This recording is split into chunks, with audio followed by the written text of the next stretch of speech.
Welcome. Tonight's program will dive deep into fringe knowledge of lost, hidden, and suppressed truths about the nature of our reality. The decoding process can be uncomfortable and at times frightening. However, you are not alone on this journey of understanding. Welcome to the Shadow Band podcast, and welcome home.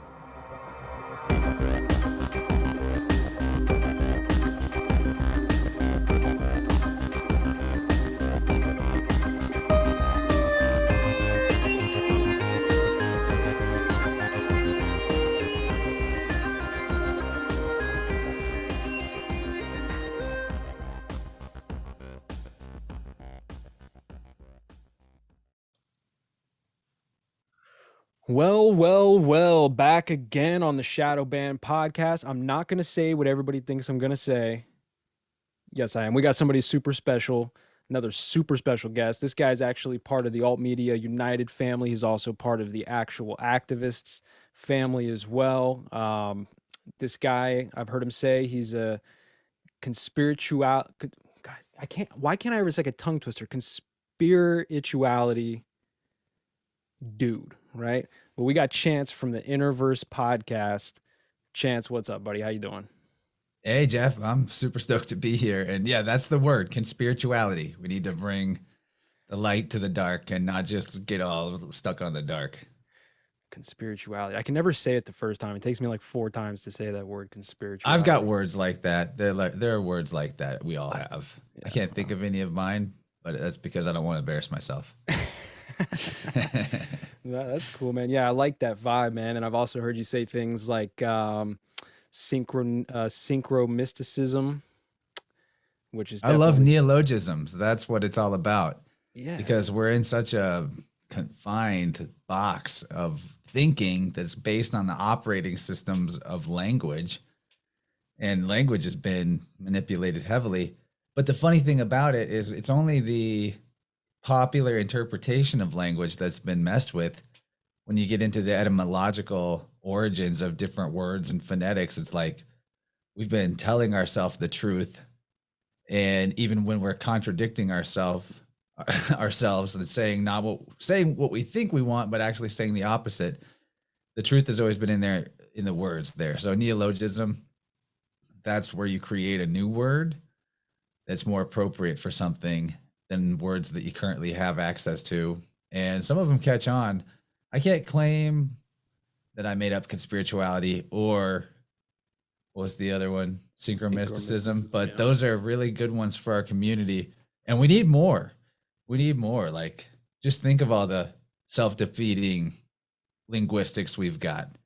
We work all week, and then at the part that we're looking forward to, it's the weekend, and we're weakened because we get the weekend of the deal, since only 2 days are left for ourselves after 5 days as slaves, or whatever your config is, I guess. I'm not doing that anymore, which is nice. But I think we've all been there, most of us. Yeah, working through that weekdays on the weekdays. Yeah, definitely something. Listen, I like that you started off with that, because in every single episode, like at the very end, we always get into like the funny business with the words and stuff. And I always tell everybody, like, man, I got to start off with the word magic stuff, right? Or like this double speak situation. So I'm glad that you kicked it right off with that, man. That's pretty good. Bravo to you. I'll give you one of my favorite words ever. It's omnificent. So we know omnipotent, which is all powerful, omniscient, which is all knowing. And as human beings, we might not be either of those, but we are omnificent, which means possessing infinite creative potential. That's the juice right there. Infinite possibilities through the imagination portal. Yeah, I like that, man. Wow, this guy's going deep already. You're going deep already, man. I need to like calm down. I'm standing. I should probably sit for this. I want to stand. Let's trade. Yeah, you should stand, man. It's good. You got to get the circulation going. You know what I mean? And yeah. I used to do a stand-up desk situation, but kind of took that apart last rearrange of the office. I'm definitely into it, especially because there's a lot more time behind the mic lately. But that's all right. I'm doing less other work that I used to do. I used to do like IT work, which is very interesting shift to go from that to working on people's auric fields, the sound healing, energy healing thing, because it's kind of similar. It's like turn it off and turn it back on. Oh, that's And pretty people cool. could do this for themselves, but they just sometimes need the permission, or they just want the you do it for me type of deal. And I'm happy to provide the template with the tools that shows their body how to heal themselves. But a lot of times, even with on the tech side, really, like I recall, I wouldn't even be the one who fixed it. I would just turn it off and back on, or I'd come over to it and whatever they were trying to do that wasn't working would just work because I showed up. And or not because I showed up, but you know how it is with tech. It has a mind of its own. But yeah, we can take that mentality of just call in the expert if you feel stuck towards so many things. I believe one of our biggest problems in society right now is we're all burning ourselves out and then everyone's empty when we could also be receiving instead of giving everything away and having some balance there. And that is a constant theme with people that I do sessions for is that, hey, maybe cut back on letting other people eat your light. Not that they're necessarily malicious, but we can't go around feeding our light to each other because then we're all diminished. Diminished. That's a fun one. Instead, we should self-contain our light and be like that hermit card from the tarot, holding up the lantern that is our real collected and intact and whole selfhood, which is a presence that casts light on everything around us and the people around us. They see themselves better. They see the situation they're in better. And you didn't have to give them anything except just be there and be yourself to full. Be you to full. That's another one. And it's a beautiful thing to watch. Hmm. Yeah, that's true, man. I mean, personally, I have the problem of not doing the inner work as much as I should. You know, I do a lot of the research and I talk to a lot of the people that explain in depth how to do the inner work, right? And then I just kind of procrastinate about doing that myself. You know what I mean? And I'll preach to other people about it. I'm like, oh, yeah, you should try this, you should try that. You know, I've heard this and that. And then I just don't go back and do it for myself. So I'm It's trying a to like, stage of the journey, bro. yeah, I mean, you know, it's just part of it, I guess. And I'm slowly working into it. You know, the more people that I talk to, like you, and the last few guests that I've had have been, you know, super like, I don't even know what word to use, like uplifting and motivational type, positive vibes and all that stuff. And like, the more I do this with people like you guys, it definitely inspires me to do a little more each day to try to like take better care of my inner self, you know what I mean? Rather than worrying about what's going on outside of me all the time. You know what I mean? Yeah, man. I can relate because that was me I actually stayed in that pattern for like 4 or 5 years of being so focused on what I was trying to build and do a good job at that I wasn't putting the energy towards taking care of myself quite properly. And it's a easy trap to fall into. I think it's almost in our culture practically like a lesson we're all supposed to learn, or maybe it's an age group thing. I'm not sure where you fall in the age group area, but those outer planets, they move slow, and a lot of us within a few years of each other have pretty similar stelliums going on. And so we go through this like hustle, hustle, hustle as we were trained to do, with the idea that if I work hard enough to arrange everything in the external world just right, then I'll feel good. But that's backwards. And actually, it feels good to feel good. Focus on feeling good and watch how the external things in your reality get taken care of automatically and you just receive what it is you're trying to do. Or at the very minimum, when you do go to take the swing at it, you've got the throughput or the follow through to knock it out of the park instead of a pop up fly to the outfielder, you know?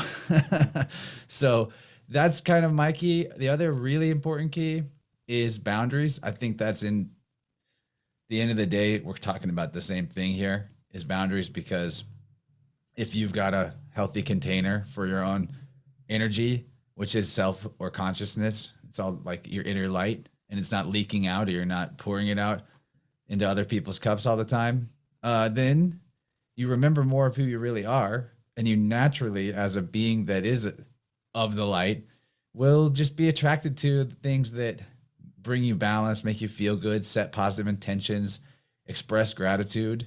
And so instead of looking at it like, oh, there's all these things that I'm not doing that I could be doing that would make me healthier, happier, more spiritual, set boundaries between yourself and situations and people that stress you the hell out, and watch, like, and trust that the grind that you thought was necessary to make those things right or to get the resources you need from those things, watch how those aspects of your life that were stressors rearrange themselves, naturally fall away without conflict or you needing to push them away, and come into alignment with how they can help you and you can receive from them and not just give to them.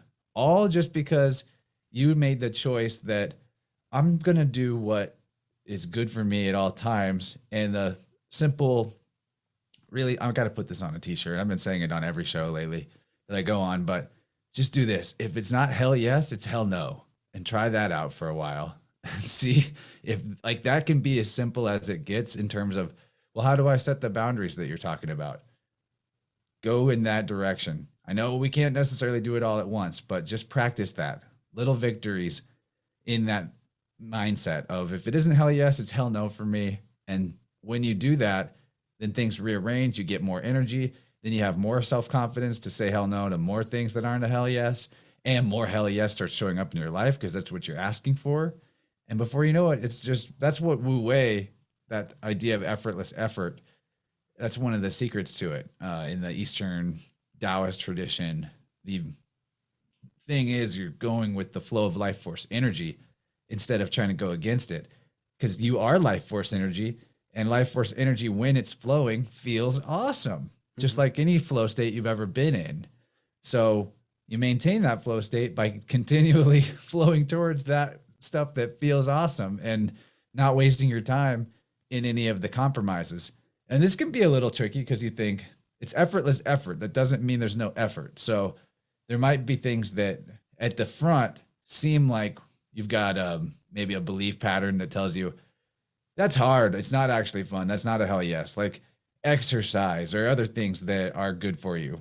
But that's why you start with the small things, the smaller boundaries that you can set. And then you have a bigger reservoir of energy, and you look at the going to the gym or taking a jog or whatever as like, yeah, I've got the juice for that. And then you do that and it feels good the whole time you're doing it. And then you have more energy, and it's just like a positive feedback. I won't say loop. It's more like a web, because in flow state, what we're doing is we're going from the old system of circular logic based on fictional beliefs and feedback loops that keep you on a hamster wheel into, like, you could call it networking, but that sounds like work and it's really fun. So it's more like fun webbing or branching, and you're branching out to make more and more potentially serendipitous connections between you and people and places and things in the world. And it just builds and it builds and it builds. And that's kind of where I'm at right now, finally hitting stride with that. And the key was definitely the boundaries thing. There was really only one aspect of staying in flow state that I realized was manageable at all, which is maintaining my own energy and my own vibe, and keeping it in a place of feeling good, whatever that meant for me at the time. We can talk more about some strategies for that, because there's plenty more gravy there, I'm sure. But that was the key, because the universe is just vibration and energy. That's what it is. So that's all that you are when you boil it down. And so that's all you have any say over. And that makes life really simple. And the truth is simple. It's the lie that's complicated. And it has to keep maintaining itself and being fed and being worked on. None of that is true for truth.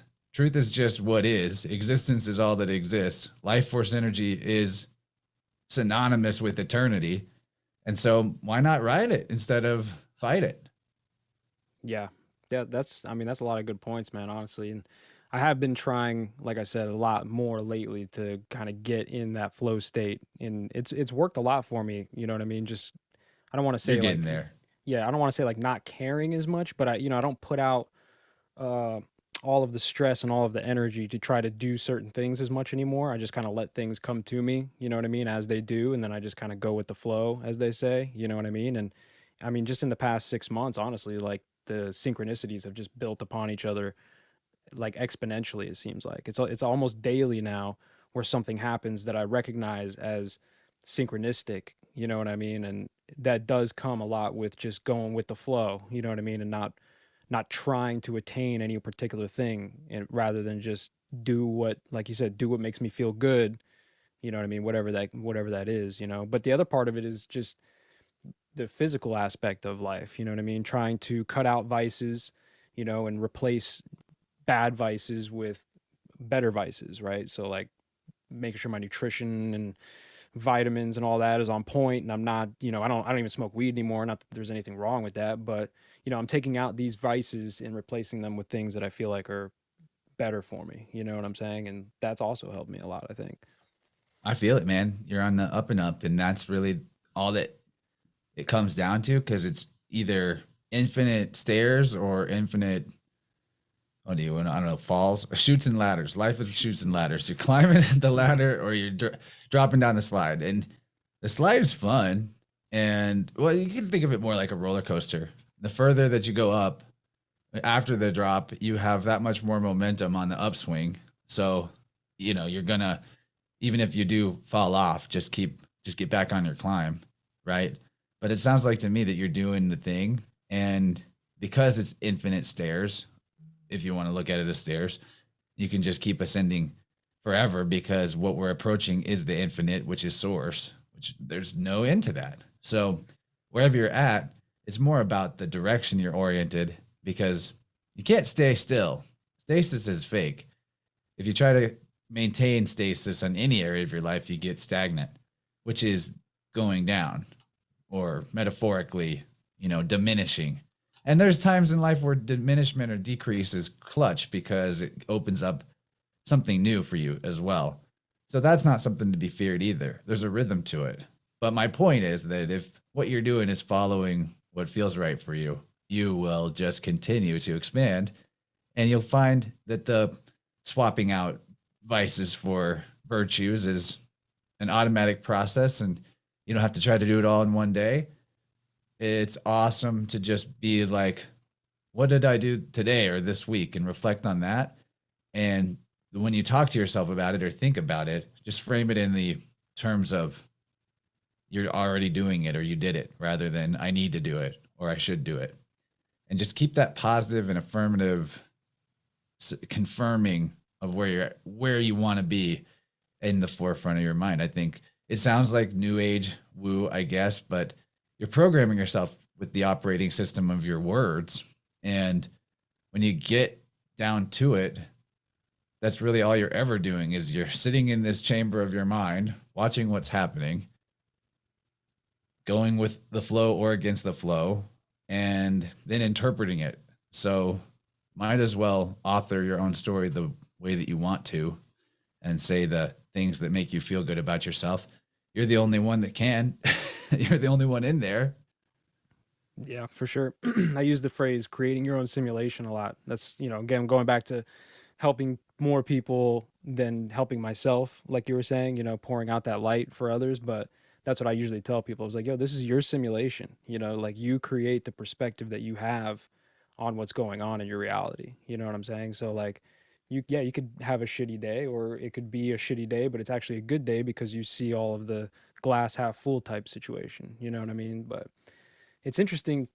Like I can't think of I didn't listen to a bunch of your shows before we talked. I actually just came across you when Matt Landman sent us that message or whatever. So I've been He's kind a of like, great connector. So dude, many good people in my life that I know, because he was like, you two should know each other. yeah, Matt's awesome. Love that, man. bro. Shout out Matt Landman. Shout out to Matt Landman. Yeah, he's the legend. And so, you know, I was like browsing through some of your episodes. I'd listen to like 20 minutes and then go to another one and try to just get a feel for like who you are and your vibe and all that. And speaking of that, you had some banger guests on your show, man. I mean, you've had like Michael Wan on there. What's another one that I was listening to? Santos, you had on there. You had some killer guests on there, man. So Juan's coming back Wednesday for my other show. So you mentioned InnerVerse, but I have a second show now Vibe rant is what I call it. Like vibrant, you know, we vibe and we rant. And that's more of a fun thing. The community can get involved. I invite the tribe on stage with me and put out a call-in link if anyone's interested, or they can share memes and we should put those on the show. Or voicemails are pretty popular way for the listeners to interact, but that's a Wednesday thing. I don't know when this will come out, but every Wednesday at 8 p.m. we do a Vibe rant on my Rockfin and YouTube channels, and it is so much fun. I want people to catch that live, 8 p.m. Central. And Mike Wan will be back. He's an epic synchro mystic, if there ever was one. If there's an InnerVerse episode for people new to my stuff out there to check out, the Michael Wan episodes would be a good place to go, because for me, he's like the model of the type of wizard that I aspire to become, where it's like he's doing the original research on his geographic region, digging deep into the forbidden history of this realm and the previous civilization and how recent they really were and how advanced they really were, while also he's a killer artist, or a living artist, I guess. And speaking of rephrasing things and changing our lingo, he makes awesome stuff. And being inspired by some of the things he shows me on the podcast that he's crafted, and that he shows on other shows too, I'm really inspired to get back into crafting physical artifacts like wands. I'm a big wands guy. He is too. He's a wands. He's a fire sign. I'm a fire sign. That's the fire element in the tarot. The wands are. So like, here's one that's for me. It's just a crystal with a wrapped handle and some other stones in it. And I know there's no video for the people, but selenite's my main jam with wands.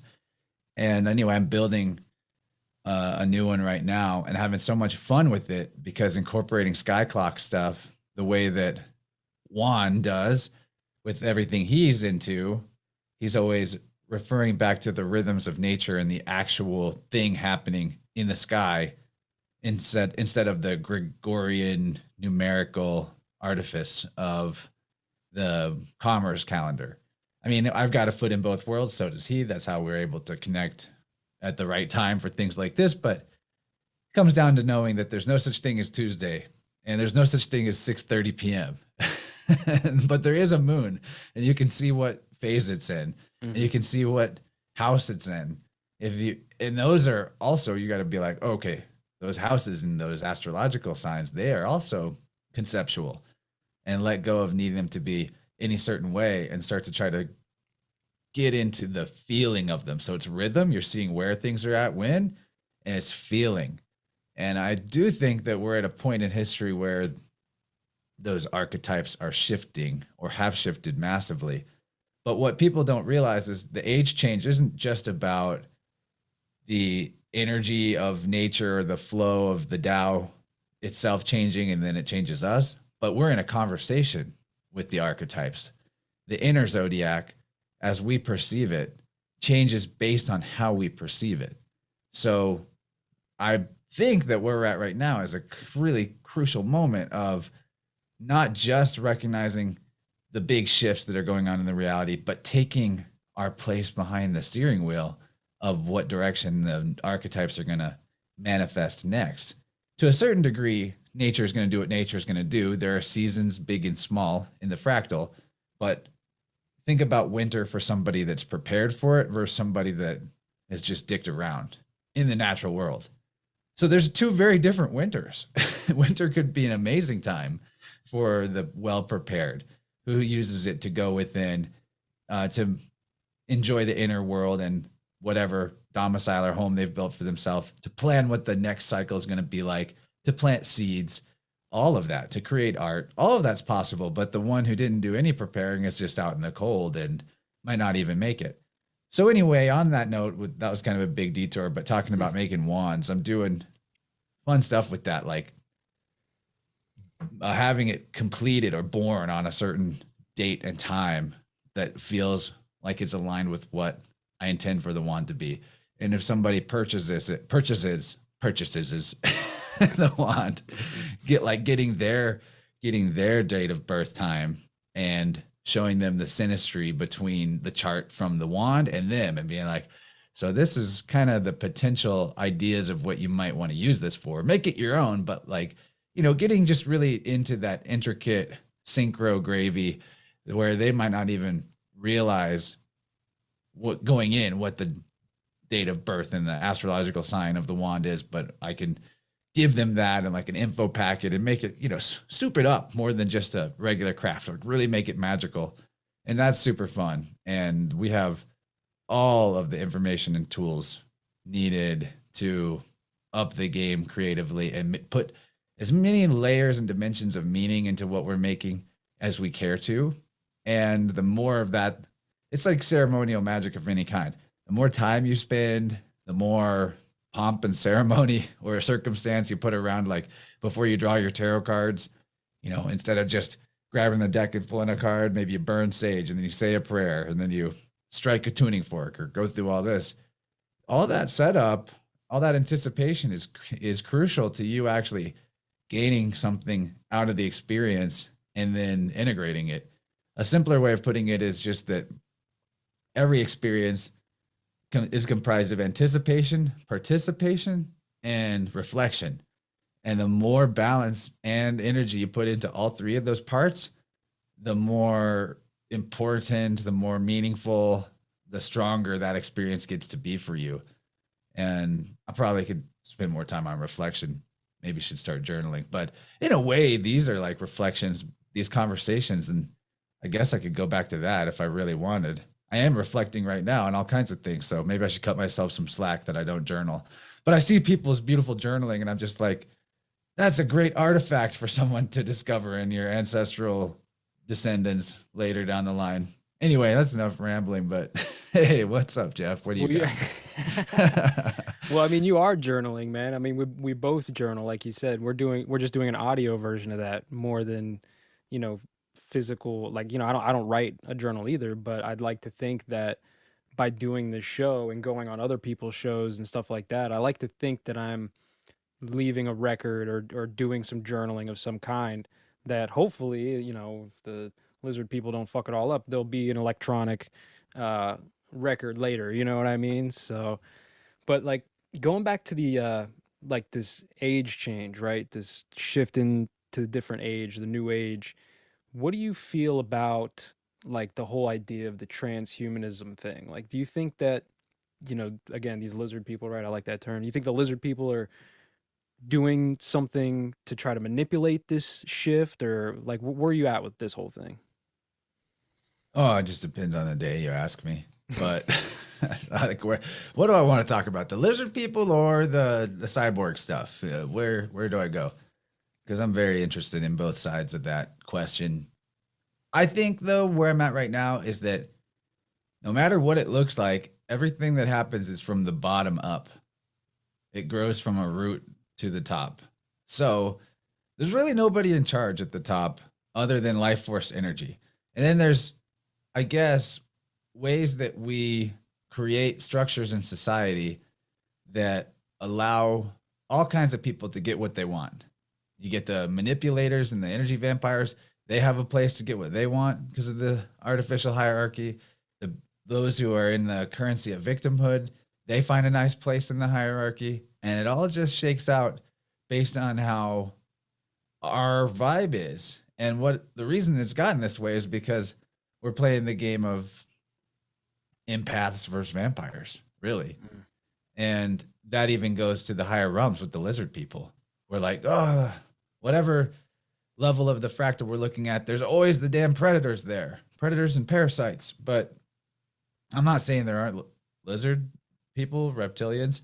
I kind of have a different take on them, that they're definitely serpent-like, but maybe we'll pause on that and talk more about where I'm at with the whole seraphim thing next, and just focus on transhumanism for a second, which is, man, I met this old hippie today at a coffee shop. He said he was 73 years old and he seemed really cool and into a syncretic view of religions and spirituality, and definitely a woo-way type of dude, and great all around, like very artsy and funky guy. But in one point, first of all, There's one thing that tripped me up is because he was talking about like getting linked up on Facebook, and he called Facebook Meta, and I was like, the branding's already working. This dude's not plugged into jack shit. All he's got is the little glow box that he tries to find, like, I don't know, attractive younger women to be friends with probably over there through the screen. God love him. And he handed me his phone for me to type my name into the Meta search so that he could connect with me. And it was funny because I was sending myself a friend request on his phone and it wouldn't go through because he was in Facebook jail. So I was like, all right, he didn't even know he was in Facebook jail. I was like, this doesn't work. I can't do this. You got 10 days. And he's like, you could tell it just went right over his head.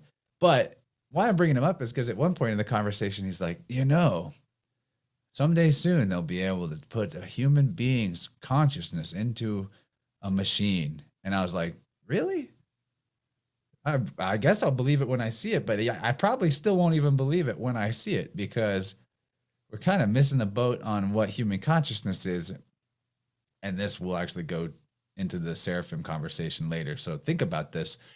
Energy is like water. You can even consider water to be maybe the vessel that consciousness rides on, as far as the radio transceiver model of your body being a vessel for universal consciousness that then enters it. And water takes the shape of its container. Well, energy, water, consciousness, synonymous terms here in this metaphor, and that the health of your body and the shape of your field in a literal sense determines your consciousness and what it's like. So yeah, in that sense, I think that you could get something along the lines of AI through creating closed loop feedback systems of energy in circuitry that's artificially constructed, but it's still not going to be human consciousness or human intelligence, nor could it ever be as intelligent as the human body. And I say that because everything cybernetics works on feedback loops, which is all routed through a CPU. And they are talking about, when they talk about quantum computing and stuff, that's them trying to break into hitting us on the intuitive level to make us believe that they figured out the interconnectivity of how actual intelligence in biology works, which is that your heart talks to your gut and your spleen and your brain and your fingertips, and every part of the body is interconnected to every other part of the body. You look at the cross section of your nervous system, it's just incredible. The brain, we've been kind of deceived into thinking that it's like this big boss CEO of everything. And yeah, it's important it's got a lot of functionality, but there's neurons in your stomach too. There's neurons in the other organs. It's not the only place where thought is distributed. It's just one of the more densely packed dendritic parts of, an as above, so below fractal of the whole system.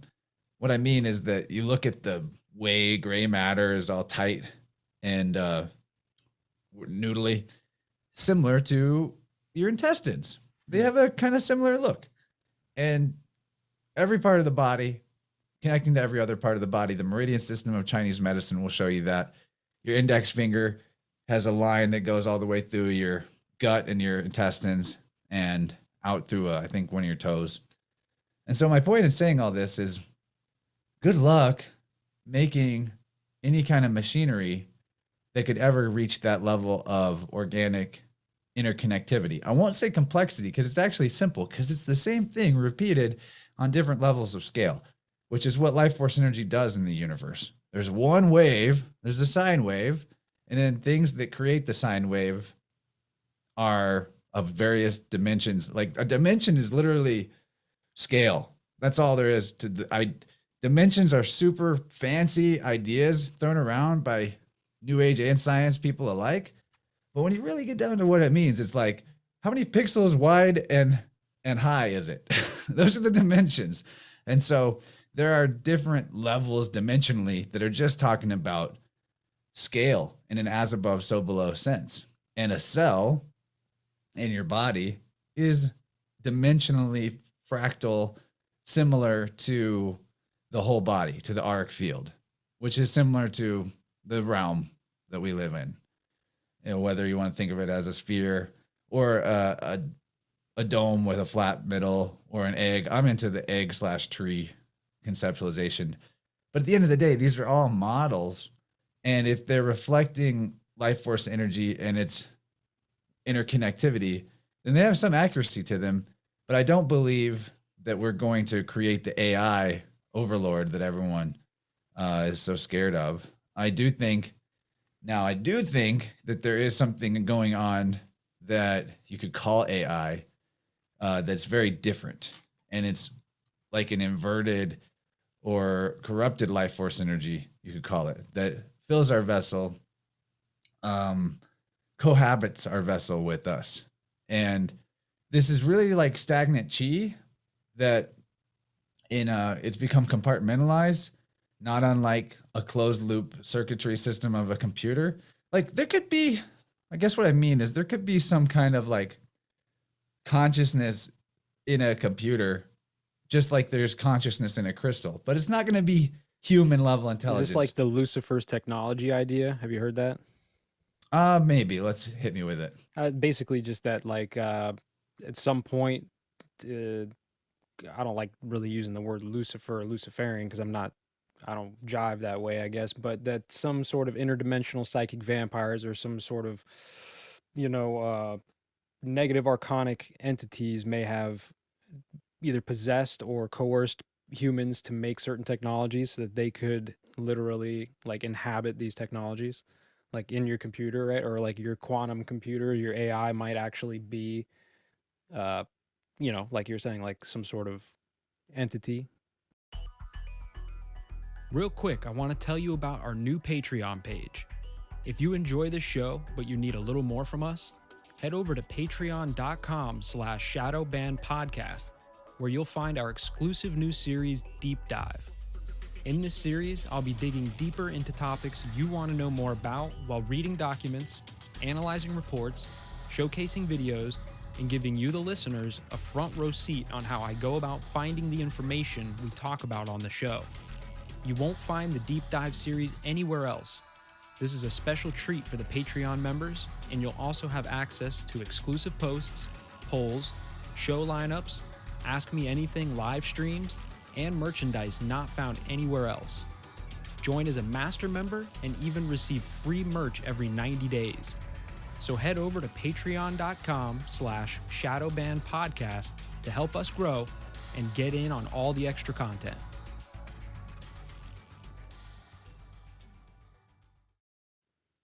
Yeah. That's why I usually turn off my Wi-Fi before I go to bed. I think that stuff can ride on these electrical systems and currents that we've built artificially, but that's because it's ungrounded and it's compartmentalized in a sense, like, and that we are too. And when I'm really vibed, I'm really whole, really charged, really grounded, it doesn't matter what type of 5G I'm in or tech I'm using, there's no entity interference. So it's all like what we experience from the tech and how it does or doesn't fuck with us is actually, I mean, this is opinion. Come at me. It's fine. If you don't believe what I'm saying, I don't need you to, but this is just where I'm at, right? I'm not talking to you, Jeff. I just mean anyone listening. I'm offended. Where I'm at is that the archons are like, just think about the word arc. It refers to a vessel. An arc is a vessel, actually. And it's also arcus, a bow. So when you're talking about energy vampires, first of all, there's a puncturing, like a mosquito has to bite you and inject a little bit of its energy into, or like its saliva into your skin to necrotize the tissue that it then slurps up and eats. Energy vampires on the human side work the same way. They will violate your free will. They exist because human beings have the free will to violate each other's free will, but there's consequences for that in their energy system and also in yours for accepting it. So we got to get real about like when we feel compromised in the presence of another person, being honest that like some are out there actually doing energy vampirism on purpose and they know what they're doing, but they're not a threat to you if you have boundaries. And even if you get juiced for a moment, you can you can imagine, but it's not fake, the shields and sealing up the punctures in your auric sheath and rejecting the offer that they're giving you to be a victim to their whole attack. And I think the biggest clue is that when it's happening is when you like start to stumble over your words all of a sudden and you can't get something out, or you feel really tired out of nowhere or just confused. Like usually they'll come up and they'll build you up in some way and they'll act interested in you. They love bomb you. And then you've let them in because you're like, oh, I accept this energy that's around me right now. It is feeding my ego. And then, and then they flip the script in some way, call you out, shout you down, what make you feel shitty. And then that's them consuming, but you gave them the meal by letting them in. And we will receive those experiences until we set the boundaries. And then we won't really experience that very often anymore. They'll naturally avoid us, those type of people and energies, because there's no vulnerability. There's no opening. And on the big picture, if this is something that can come through tech, well, then we should just be on the tech less, because I can be super good to go with my energetic charge. But eventually, if I'm just like nonstop on the computer or nonstop on the phone, eventually it, wears me down, because that's not a balanced way to live.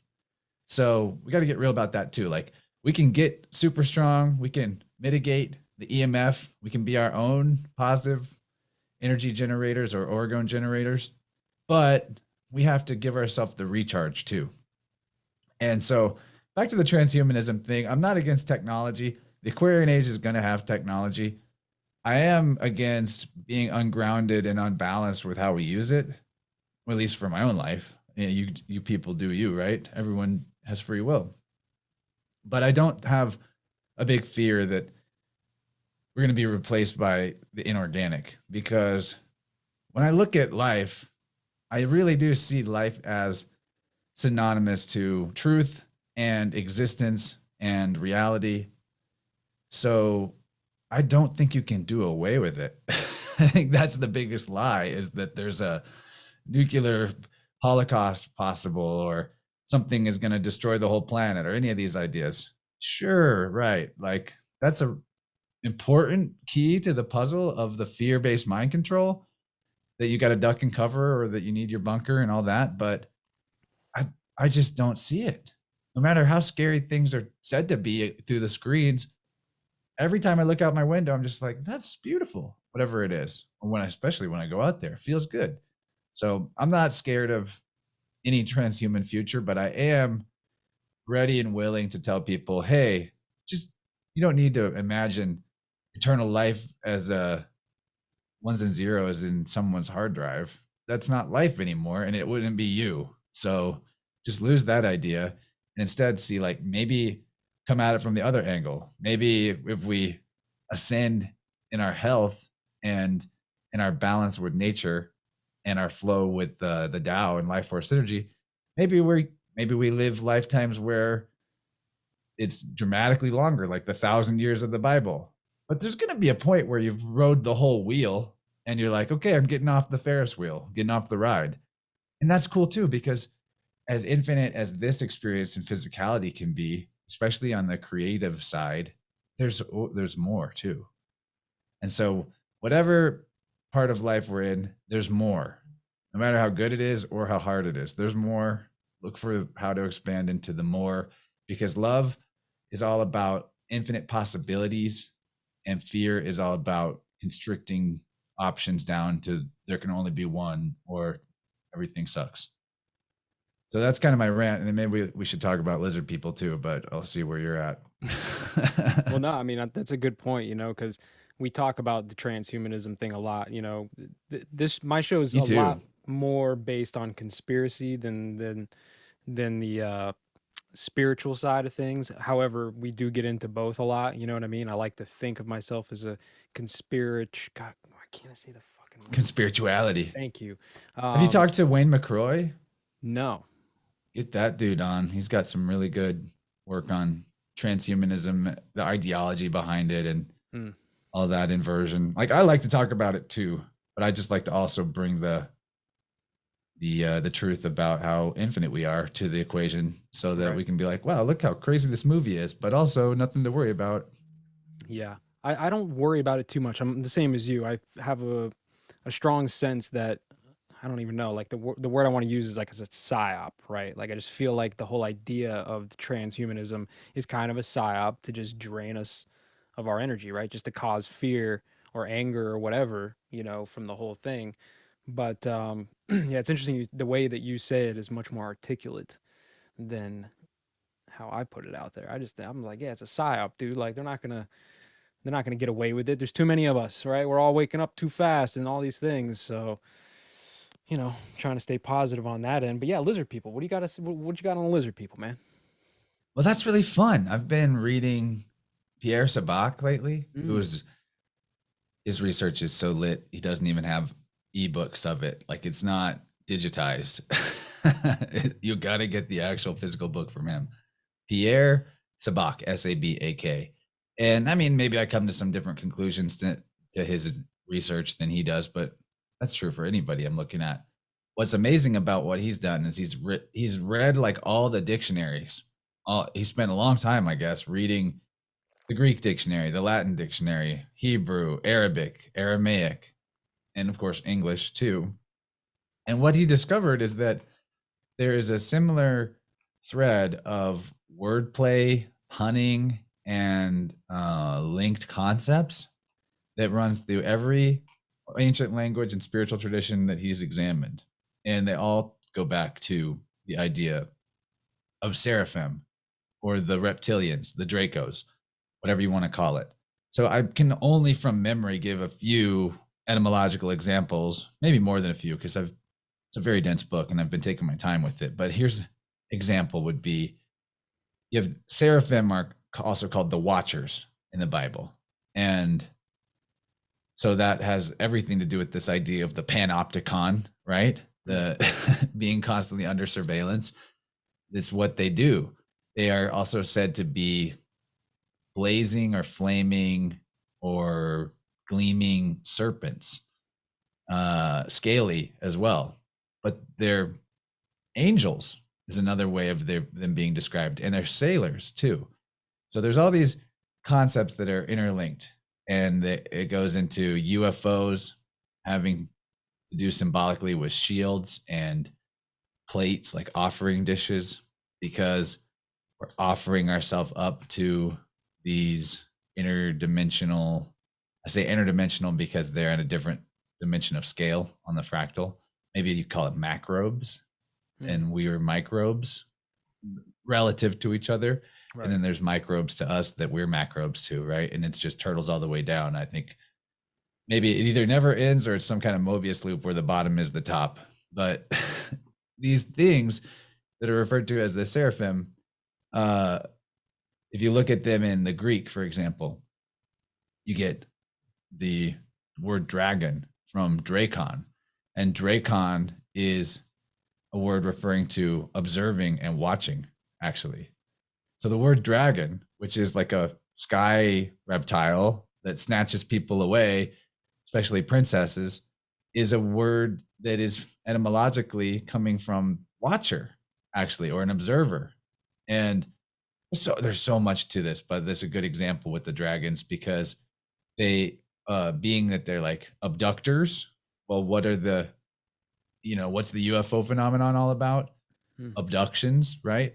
And then the word the word reptile is actually coming from, I think, repere in the Latin. RA. This is why you need the book, because you got to see it all spelled out. But the word for reptile is coming from the same word as the word for rape, and rape is to carry off or abduct or to snatch. So you've got that going on, and even like think raptors, as they call birds, because these reptilians are also they also have wings, apparently.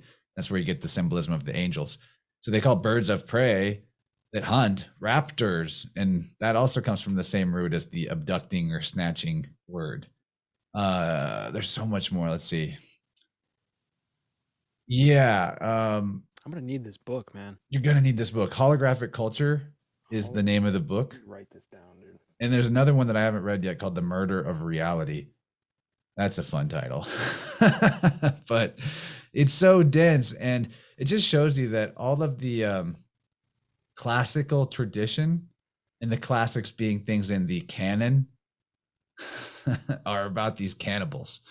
And the canon, I'm talking about just literally classical art and literature, literally, where once you have the decoder ring of understanding these particular concepts, you will see that it's actually being talked about everywhere. And even the word classic is a clue, because classic comes from classis in Latin, and a classis is a type of naval vessel. There are different classes of naval vessels. And then we could talk about vessels and why that word is specific to seafaring. But they're said to be, these angelions, angels, are said to be sailors from the sky. So all that symbolism is translated into things like the maritime law system, even, I was just that we've gonna got. say that, yeah. Mhm. Yeah, big time. And classis is also referring to classified information that is reserved only for the higher classes, not the lower classes. And the higher classes are the noble classes, but noble comes from a word referring to naval, or those born from a boat, as in, like, literally they came from a skyboat, and that's where they trace their lineage to, is some being that came from one of these, what we call in modern times UFOs. But if you understand the classical tradition from this context, you realize there's nothing unidentified about it. This is the lizard people. They've Right. always been up there. And what I think about them is actually why this relates to transhumanism. And this is something, this is kind of my original thoughts, I guess, from observing this information in the context of what's going on in the world today, is that when we think about, like, why do humans actually have the drive to build robots and create AI or algorithms? It's so that there can be levels of work done in dimensions that we don't have the capability to work in.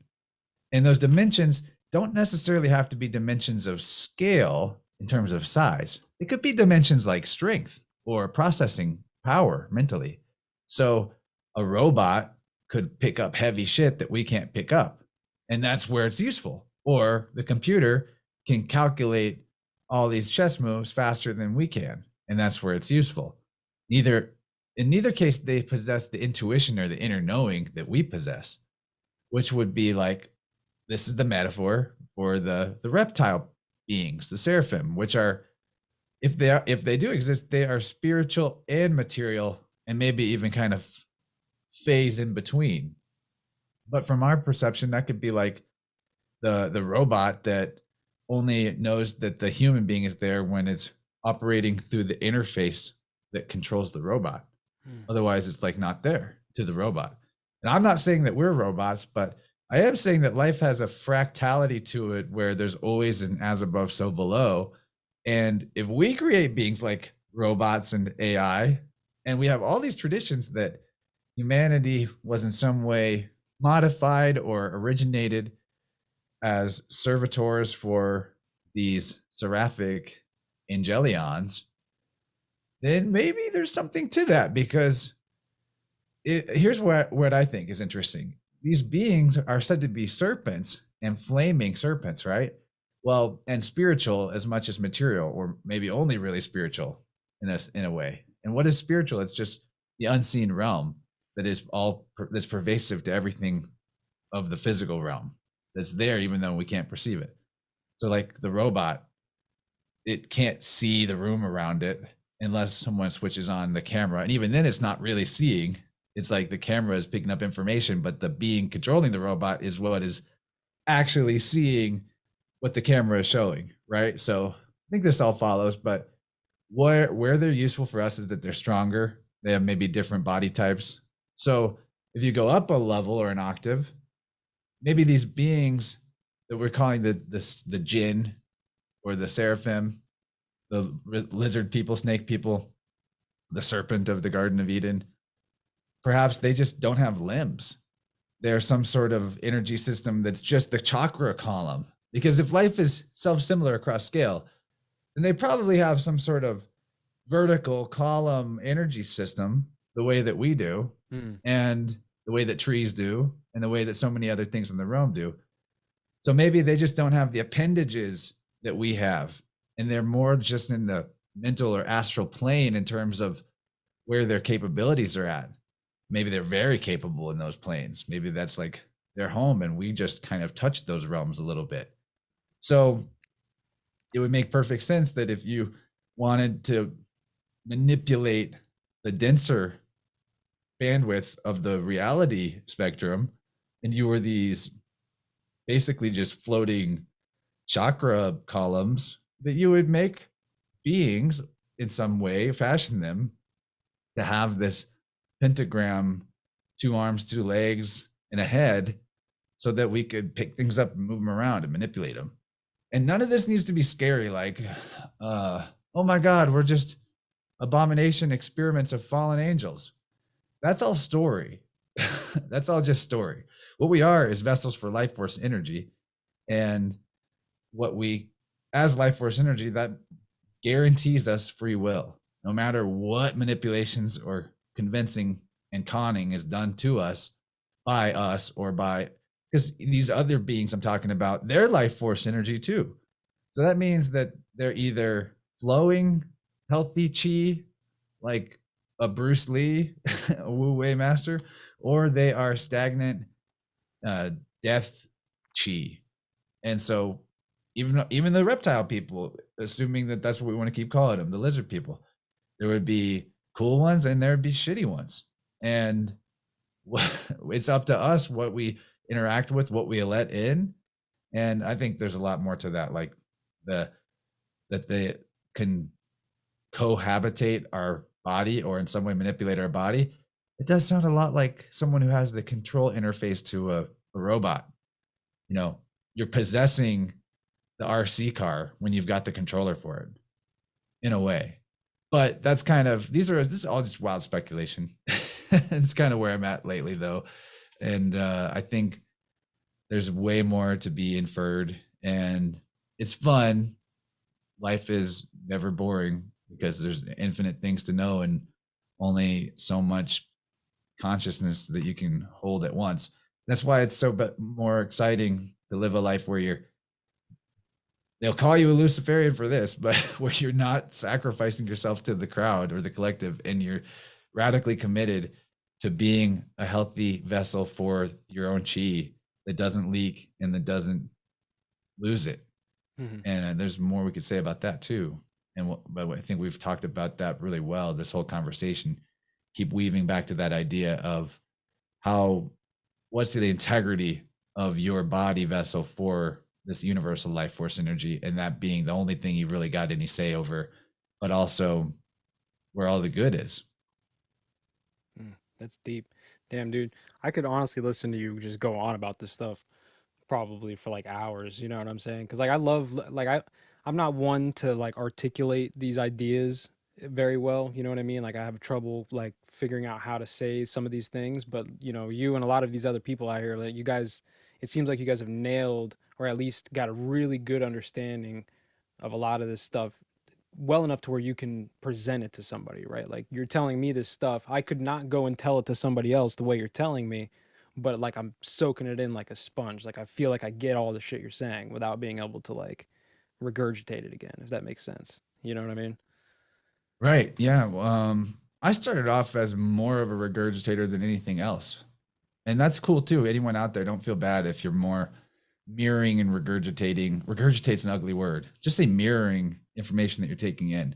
But what I want everyone out there to know is whatever amount of information you've taken in up to this point, you already got enough. Like if it's fun to keep looking at more puzzle pieces, I say go for it. But there's a balancing thing that I had to realize as a host. I always wanted to be super into the knowledge and always have the cutting edge and like keep up with as many other really smart minds as I could. But that can be out of alignment and out of flow with what you want to build in terms of your actual health and enjoyment and taking life at a more reasonable and sane pace. So what I'm getting at is that you've already got what you need to express your perspective on the world. You already know and perceive things that no one else has ever known or perceived. And so it's not about being like anyone else in terms of how you share a perspective. The real goods is slowing down a little bit, slowing down enough, giving yourself enough pocket in the rhythm of off on so that the wellspring of your perspective just naturally bubbles up and you just can start sharing it. So like I still like to read, I still like to listen to other people's shows a ton, but I've noticed that easing off of that somewhat has naturally given me a quicker and more able, unique expression of my perspective. Such as like, I don't know if I've ever on a show explained Seraphim before the way I see it, which is that, it's just a simplified version of us where it's more spiritual or etheric and they just don't have the limbs. And that's where we come in terms of what we can do for them. And is it really so wrong to, I'm not wanting to be a slave, but is it so wrong to be um, the eyes and ears for a higher octave of life force energy to work through or see through? I don't think so, because maybe that's the same thing as the spirit helpers and spirit team. I call it spirit team. Your spirit guides that psychics talk about and see. Maybe that's the realm that we descended from in the first place. Maybe, like, I think that those reptile beings are just us. And you look at it whenever they give you this idea of evolution and Darwinian evolution that we know is so goofy. They say like you descended from dinosaurs and they were giant and all that. You could look at it differently and just say we descended from these astral reptile beings, astral serpents, and we descended into the material world so that we could be a link in the chasm of the infinite void for the build across eternity. And we're a link in that. And so, some of us are shitty. And so some of the reptilians are shitty. And what's the balance of how shitty we are to ourselves? That's the balance of how much control or, I think Mark Passio put it really, really well that internal sovereignty equals external anarchy. As in, the more that you are self-ruled, the less rulers have any say over your life, and vice versa. Internal anarchy, no self-control. External tyranny is the result. So I think that function is crucial to how we look at life and how we look at the theys. I can talk about the theys all day. Don't get me wrong. And I know there's theys, but they are us too, because the thing that's one in the universe is life force energy. You can see it in the patterns of the crypto market. You can see it in the oscillations of the luminaries above our heads. You can see it in the rhythm of born, age, old age, death, and then restart. There's so much to it. And I'm not claiming to have all the answers. I just know that life goes way better when you enjoy it. Yeah, that's deep, and that's a cool way to look at the lizard people, right? Is that like you're saying, like we're almost as if we're like a tool in this realm or in this 3D existence where they might exist in this higher realm or this other dimension, and we're of them, you know what I mean, in some way. But that's a cool way to look at it, man, because I forget who I was talking. I think I was talking to Crow 777, and he was like, I was talking to him about the Saturn cults and stuff like that, and he was like, "Well, you always got to remember that nothing in the natural universe is inherently good or bad. It just is, right? So if that's the case, then these beings that we're talking about, they're not inherently good or bad. They just are, and it's just I can't think of the word. It's like a cohesive thing, right? Like we're all just in this soup together and doing things because we're doing them. You know what I'm saying? There's no rhyme or reason for a lot of it. I think it's just we're just all in this. We're all riding the waves at the same time, just on different dimensions. So it's interesting to think that maybe these lizard people are just kind of utilizing us as a tool in this realm. In this 3D realm. pretty wild. And yeah, and that they're us. Right. Yeah. They say that they're us from the future, the Mm. Greys and all that. Yeah. You hear that all the time. I don't know how accurate that is. I've never asked them. I've never seen them. Maybe they aren't even a thing outside of our imagination, kind of like Jung posited. But imagination, to me, is reality. There's not a distinction. It's a sense, it's a perceptual faculty and a creative faculty. It's not one-sided. It's not we make things up and we see it in our mind's eye. It is that we create as we perceive, I think. So that makes imagination like the only real spiritual path is the one that accesses and expands your imagination, because it goes right back to love. It's more possibilities. You'll know you're in a flow state when you're just constantly filled with ideas and possibilities rather than restrictions and the feeling of confinement. You want me to draw a card for you? Yeah, draw a I've been card, man. Playing Let's with do my it. decks all this whole time. I see that. I've been watching you do that. You curious about anything? You want to ask a question to the cards? Because that's where you kind of, I mean, you can do what you want, but sometimes you get a fun synchronicity when you ask a question. I don't know, man. I don't really have a question, man. Let's ask about the lizard people. Unless you got something. I don't really have any questions, man, to be honest with you. I'm just kind of, you know, I've been listening to you like a sponge, like I said. So now I don't really feel like I have much to question, other than I'm just kind of thinking deeply about, like, you kind of shattered one of my paradigms a little bit, or at least like the idea of these lizard people and stuff. So I'm just kind of, You can keep coping part of with the paradigm. There are bad guys in terms of energy vampires, Yeah. but they just have no say over our life if we're not self-inflicting our own parasitic thing. yeah, I think I've been stuck in the like David Icke's version of the lizard people for a long time. So hearing like a totally different perspective on, like you were talking about, like going back with the language and you know what they represent and all these other things, like it just, I never really thought about that stuff. So I'm just kind of, I'm like, oh shit, man, it's a different way to look at this, you know what I mean?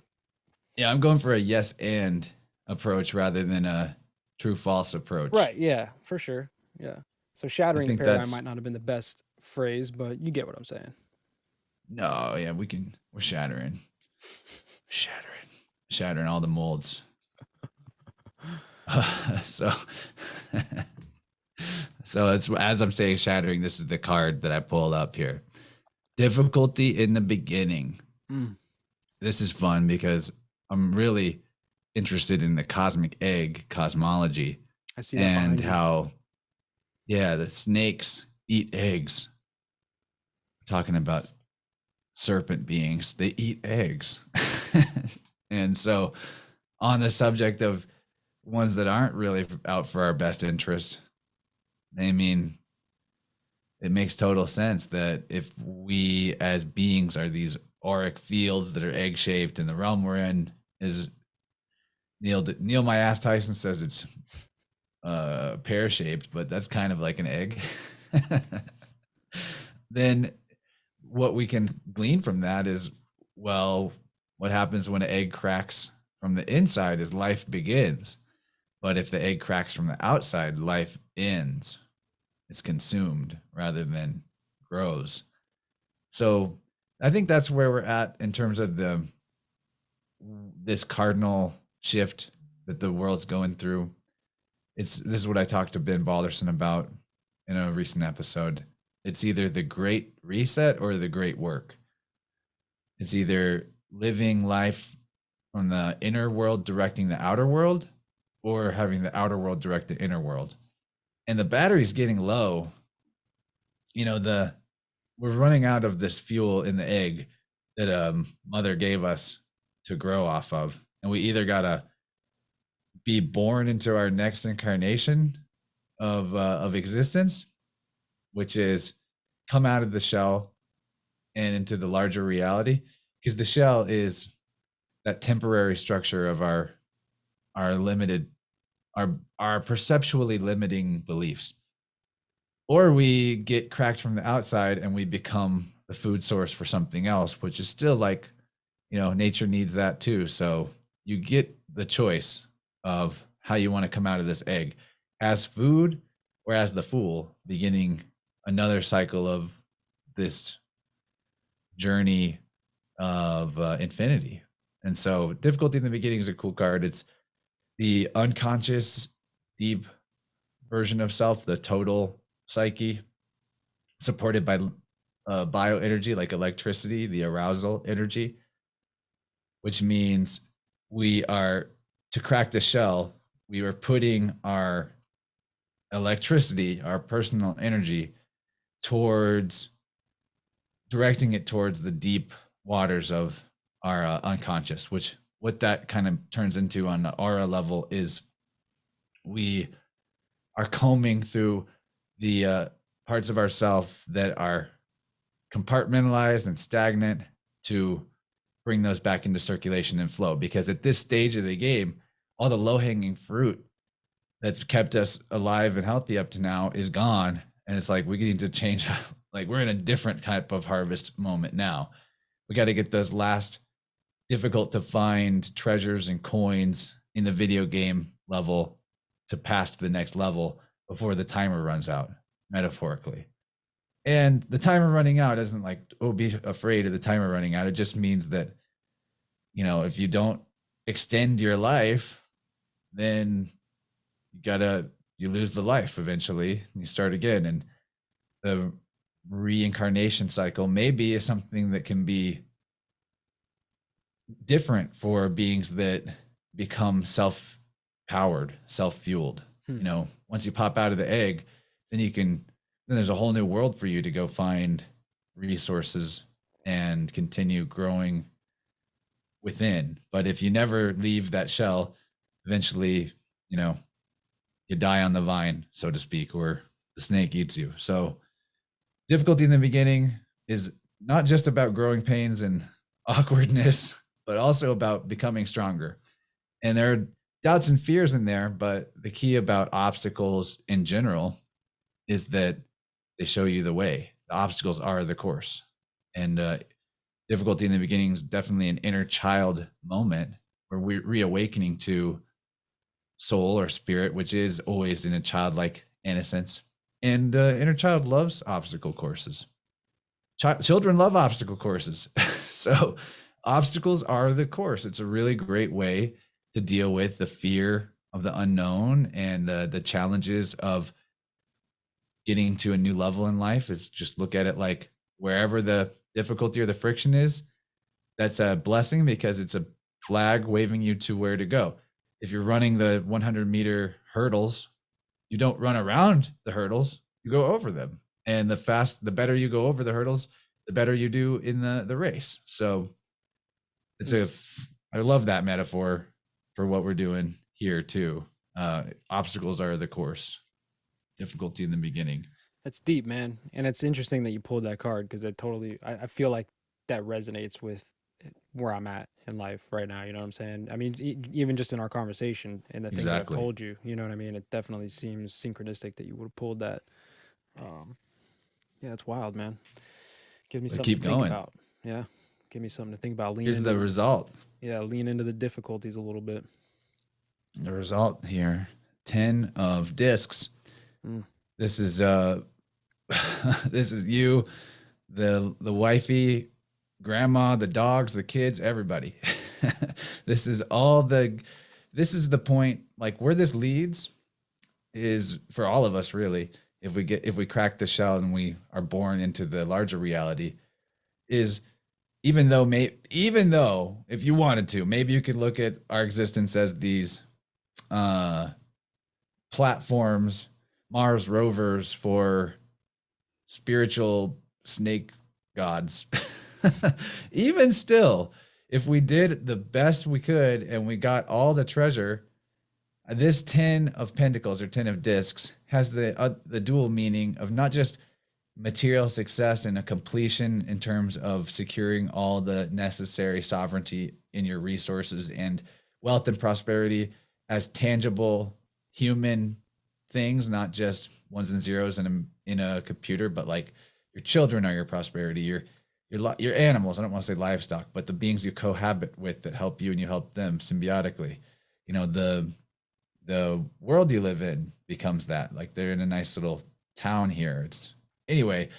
My point is that when we attain that level of material sovereignty and proficiency, that becomes a portal to spiritual attainment for you as a being, because you can relax more into the old age part where meditative thought and slowing down is natural, and you're not constrained in that by health issues from not having enough to eat, or it makes sense to me anyway. So we got difficulty in the beginning and then 10 of discs, so it's just like, come on out of the matrix pod.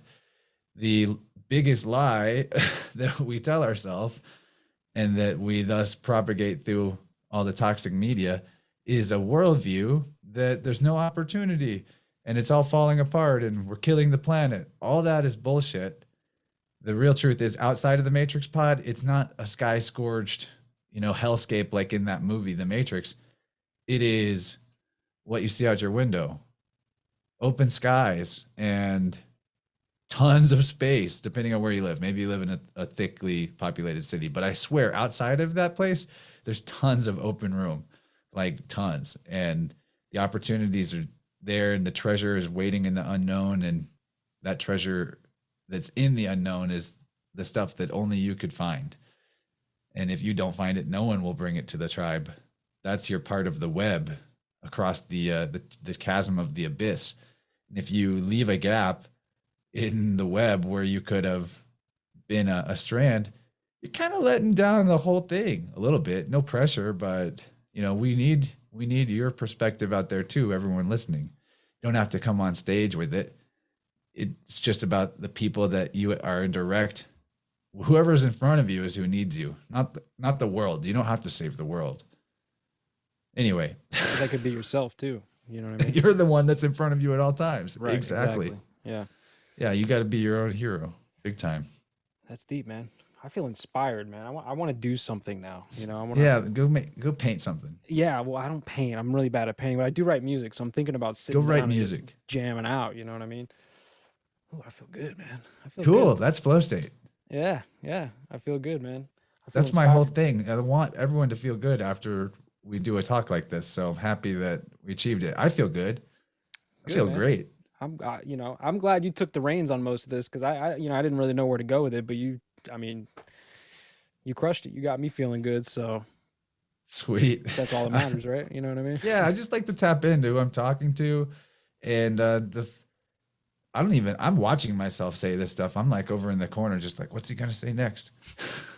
I do that too a lot when I'm, talking to people, but I'm glad you took it from me this time, because like I said, I didn't really know where to go with it, but yeah, I feel like you took it away, man, and you crushed it for sure. But listen, before I shut this thing down, first of all, we got to do this again at some point. You know what I mean?